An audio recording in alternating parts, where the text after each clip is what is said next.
बिस्मिल्लाहिर्रहमानिर्रहीम।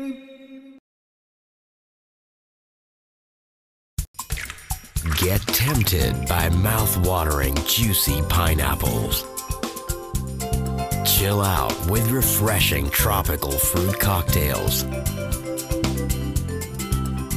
Del Monte. Say yes to the best.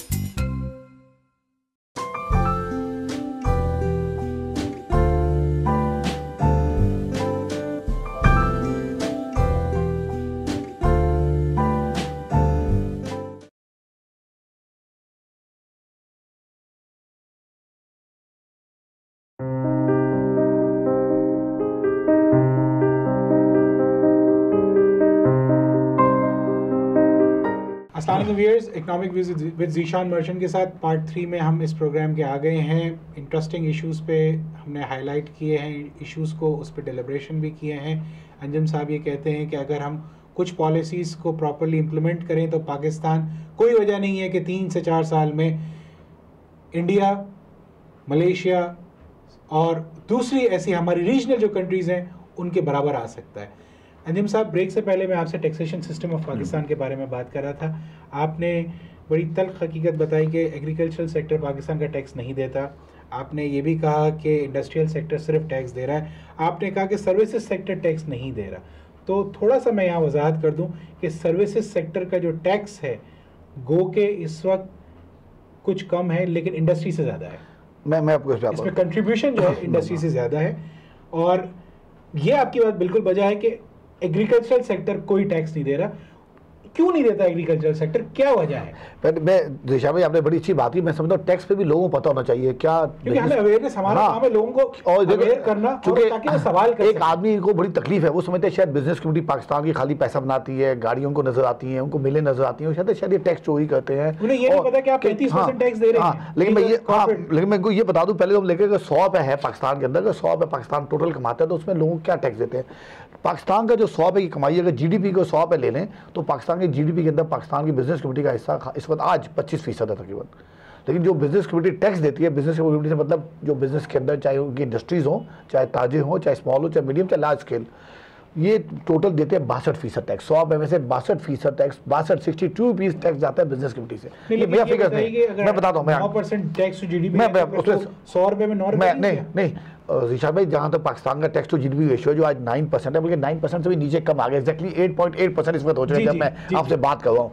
तो उसका मतलब ये जो वो 9% टैक्स होता है करेक्ट, जो कि कम होता है, उसमें से जो 9% में से तकरीबन 62% जो है वो बिजनेस कम्युनिटी देती है। ठीक है, जिस पे उसको 25%, उस पर बोझ 25 का आना चाहिए था, 26 का आ जाता, 30 का आ जाता। अब जब 62% टैक्स दे दिया गया तो इंडस्ट्री ऐसा ऐसा मना करती है, चीखती हुई है हम पे टैक्स ना लगाएं, गैस बढ़ा दी, बिजली बढ़ा दी, टैक्सेस बढ़ा दिए, को 100 किस्म के टैक्सेस लगते चले गए। और फिर जाके कॉर्पोरेट सेक्टर भी आज 35% टैक्स है। ठीक है, तो जो टैक्स देती चली गई, हमने कहा चले ठीक है, जरूरत है हम देते हैं, अपना शेयर बता रहे हैं, कोई बात नहीं। मुल्क का जो दूसरा तबका है उसमें अब 3 टोटल है, एक सर्विसेज सेक्टर होता है, एक एग्रीकल्चर सेक्टर होता है, एक इंडस्ट्रियल सेक्टर है, दूसरा आ गया एग्रीकल्चर सेक्टर, जिनका कोई जीडीपी के अंदर 21% कंट्रीब्यूशन है। 21% टैक्स को देते हैं लेस देन 1% पूरे पाकिस्तान से। चूंकि ये प्रोविंशियल सब्जेक्ट बना गया, किसी प्रोविंशियल गवर्नमेंट ने मेहनत नहीं की, उनके पीछे नहीं गए, टैक्स मशीन ही नहीं थी, फिर वो खुद एग्रीकल्चर लॉबी बहुत बड़ी तादाद में पार्लियामेंट में बैठी है, वो कभी नहीं चाहेगी कि टैक्स लगे।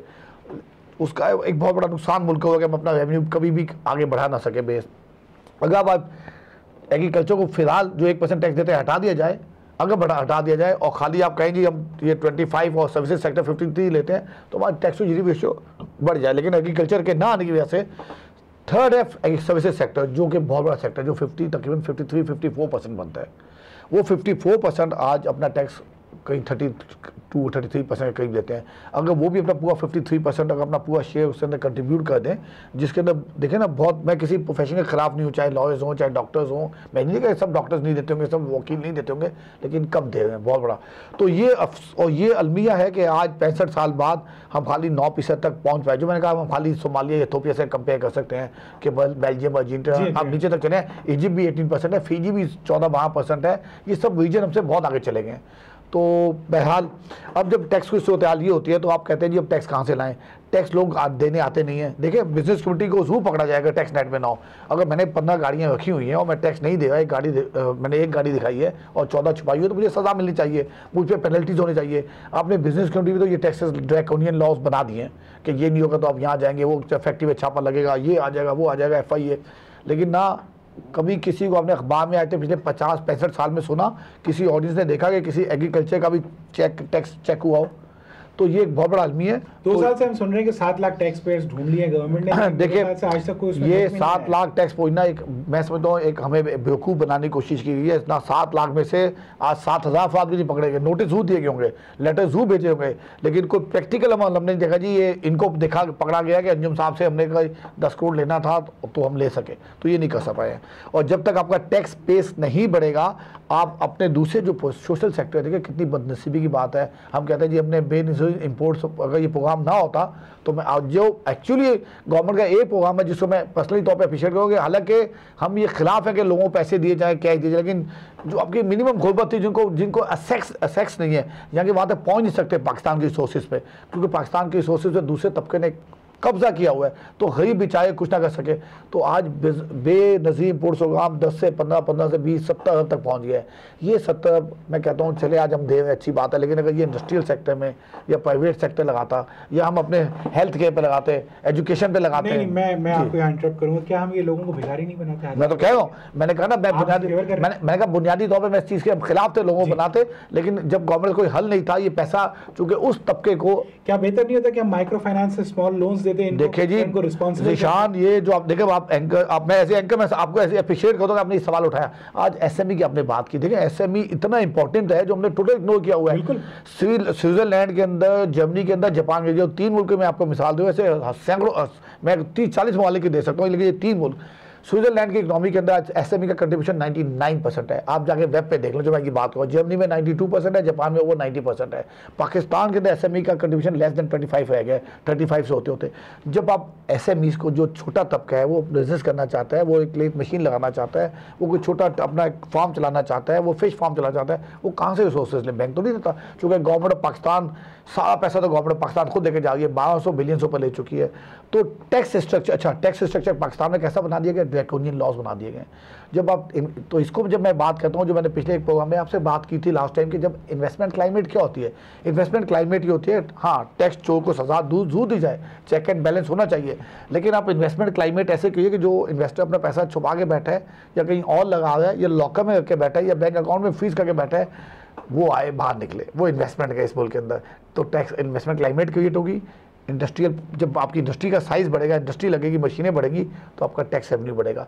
और दैट्स दी ओनली सोल्यूशन कि प्राइवेट सेक्टर को आप ऐसी एनवायरनमेंट, ये एनवायरनमेंट मैं नहीं कहता कि आप हमें टैक्स फ्री एनवायरनमेंट दें, हमने कोई सब्सिडी नहीं मांगी, मैंने अपने किसी प्रोग्राम में ये नहीं कहा कि आप हमें जी टैक्स छूट दे दें, ये मौजूदा टैक्स रेट चले ज़्यादा सही एक्सेप्टेबल बनाएं, आप क्लाइमेट तो क्रिएट करें।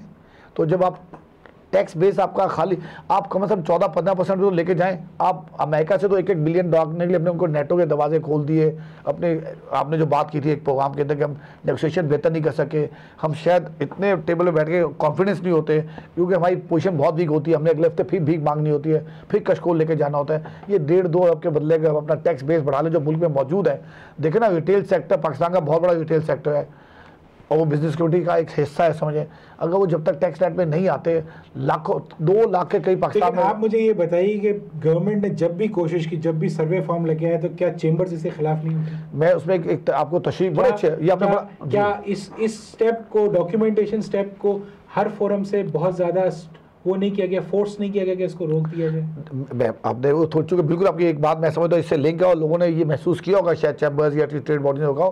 हमारा ये क्या कहना था, हम डॉक्यूमेंटेशन के खिलाफ नहीं है, हम ये कहते हैं, और ये भी नहीं कहते कि हम कहते हैं चले आप हमसे ही स्टार्ट करें, एग्रीकल्चर को भी छोड़ दें। पहले हमारा ये कहते हैं, ये क्या करते थे, गवर्नमेंट की ब्यूरोक्रेसी ये ले आते हैं GST के, जी हमने जो प्रोग्रेसिव GST लाना है, उसके आड़ के अंदर ये वो आइटम डाल रहे थे जो आटा चीनी दालें, हम कहते हैं आप इसको टैक्स नेट में ना लाएं फिलहाल। नहीं है, वो GST, वो जो लास्ट जो प्रोसेस चला था ना, हमारी इनसे खाली इसी बात पे हमारी से बहुत सख्त हमने एहतजाज किया था। जो हमारे छोटे छोटे मेंबर्स हैं जो बेचारे पहले इन्फ्लेशन का शिकार हो चुके हैं, हमने कहा था आप इन आइटम्स को हटा दें, हम डॉक्यूमेंटेशन कभी खिलाफ नहीं है। मैं आज आपके फोरम से ये ऐलान आप मतलब मेरी जिससे डिमांड है कि आप हमारे साथ बैठ के तमाम सेक्टर के डॉक्यूमेंट्स में ले आएँ। अगर कभी एक भी बंदा आवाज़, कोई चैम्बर आवाज़ नहीं उठाएगा, क्योंकि उसका नुकसान हमें ही होता है। अगर मैं आप टैक्स नेट में हैं जिशान भाई, आप टैक्स नेट में हैं और मैं नहीं हूँ, तो किसको नुकसान हुआ? आप पे बर्डन पड़ गया। तो मैं ये कहता हूँ कि आप पाकिस्तान के बिल्कुल पहले बिजनेस कम्युनिटी से स्टार्ट कर लें। चलें, हम ये भी कह रहे हैं, हम सेक्रीफाइस देने को तैयार हैं, आप टैक्स नेट में लाएं, डॉक्यूमेंटेशन हो, लेकिन ड्रैकोनियन लॉज ना बनाएं। ठीक, बिल्कुल समझ गया। पैरेलल इकोनॉमी कैसे खत्म हो सकती है? पैरेलल इकोनॉमी इस तरह खत्म हो सकती है, देखिए इसमें दो चीज़ें हैं।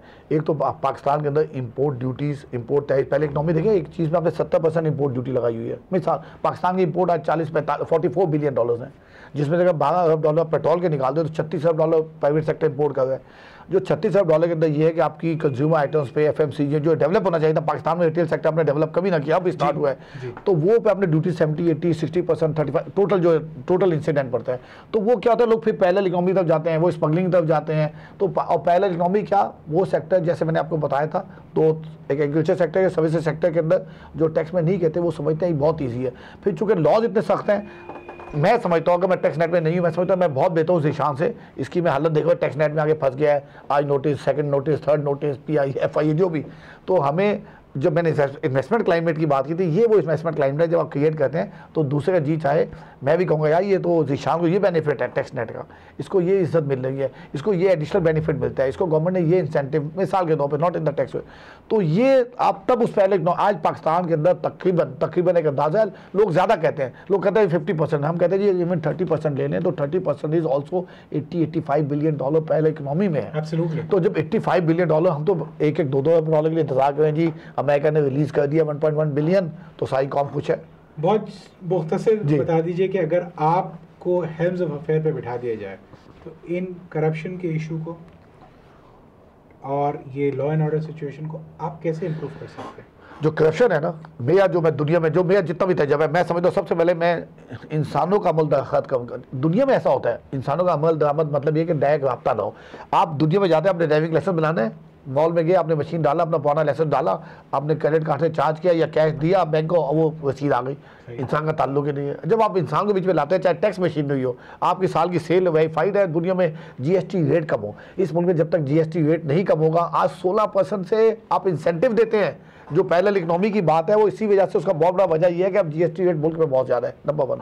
सेकंड, आपने सवाल पूछा था एक तो टैक्स का, और सेकंड करप्शन को कैसे खत्म करेंगे और लॉ एंड ऑर्डर सिचुएशन को कैसे? देखिए, लॉ एंड ऑर्डर मैं समझता हूँ हमें बैठ के टेबल पे ये बड़ा क्लियर बात करना है। जो मैंने फॉरेन पॉलिसी के एक प्रोग्राम में बात की थी कि भाई फॉरेन पॉलिसी अपने मुल्क के इंटरेस्ट को देखे, हमें ये देखना है कि पाकिस्तान का किस चीज़ में इंटरेस्ट है, और इस पर we have to stand. 18 crore आवाम चाहते हैं, देखिए हम गवर्नमेंट के साथ होते हैं, लेकिन जब गवर्नमेंट वीक पड़ती है, वो पूरे मुल्क में समझता हूँ वीक पड़ता है। आपको स्टैंड लेना होगा, ये जंग हवाई नहीं है, हमें इस जंग से जल्द निकलना होगा।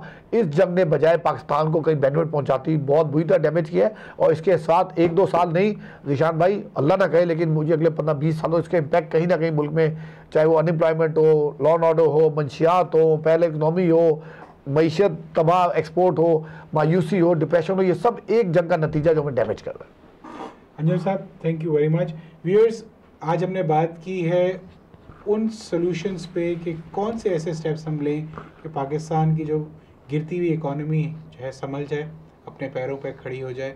अंजुम साहब ने बड़े कैंडिड जवाब दिए हैं। उन्होंने ये कहा है कि बिज़नेस कम्युनिटी तैयार है हर किस्म के सेक्रीफाइस करने के लिए। वो ये कहते हैं कि बिज़नेस कम्युनिटी तैयार है, आज के डॉक्यूमेंटेशन ड्राइव वहीं से शुरू की जाए, और वो इसको अपोज नहीं करते। हाँ, वो ये ज़रूर कहते हैं कि ड्रैकोनियन टैक्स लॉज में उनको अननेसेसरी तंग ना किया जाए। तो हमें इनके इस मूव को मेरे ख्याल से वेलकम करना चाहिए, हमें इनको अप्रिशिएट करना चाहिए कि इन्होंने वॉलंटरली ऑफ़र किया उस टाइम पे कि जहां लोग टैक्स नहीं दे रहे। तो मैं ये समझता हूँ कि ये शायद चेंबर के प्रेसिडेंट रह चुके हैं, तो चेंबर में आज भी इनका से होगा। ये आज भी उन चेंबर के जो एग्जिस्टिंग प्रेसिडेंट्स हैं उनको ये समझा सकते हैं, उनको शायद इस बात पे राज़ी कर सकते हैं। अब ये हम पे डिपेंडेंट है, गवर्नमेंट पे डिपेंडेंट है कि वो जो है खुश असलूबी से इसको वेलकम करे और इनके साथ बैठ कर देखिए। इन्होंने बड़ी इंपॉर्टेंट बात ये की कि जब तक टेबल टॉक नहीं होगी, जब तक स्टेक होल्डर को कॉन्फिडेंस में नहीं लिया जाएगा, तब तक कोई भी चीज़ इम्प्रूव नहीं हो सकती। हमने आज एक छोटा सा ओवरव्यू लिया कि 65 साल में पाकिस्तान को कहाँ होना चाहिए था और वो कहाँ है। आप ज़रूर हमें बताइए कि आप क्या समझते हैं कि पाकिस्तान को आज कहाँ होना चाहिए 65 साल के बाद, और आप क्या समझते हैं कि ऐसे कौन से इक़दामात हैं जो पाकिस्तान में आज अगर प्रेसिडेंट गवर्नमेंट या कोई भी गवर्नमेंट, आने वाली गवर्नमेंट ले, तो पाकिस्तान खुद से अपने पैरों पे दोबारा खड़ा हो जाएगा, जो प्रॉब्लम्स हैं वो ख़त्म हो जाएंगी, जो अनएम्प्लॉयमेंट है उसमें कमी आ जाएगी और हम इकोनॉमिक हार्मनी में आ जाएंगे। आप ज़रूर अपने व्यूज़ दीजिए। मैं इसके साथ अंजुम साहब का शुक्रिया अदा करता हूँ। अंजुम साहब, thank you very much. Thank you. Zeeshan merchant with 24/7 online यहाँ से साइन ऑफ करते हैं। थैंक यू, खुदा हाफ़िज़।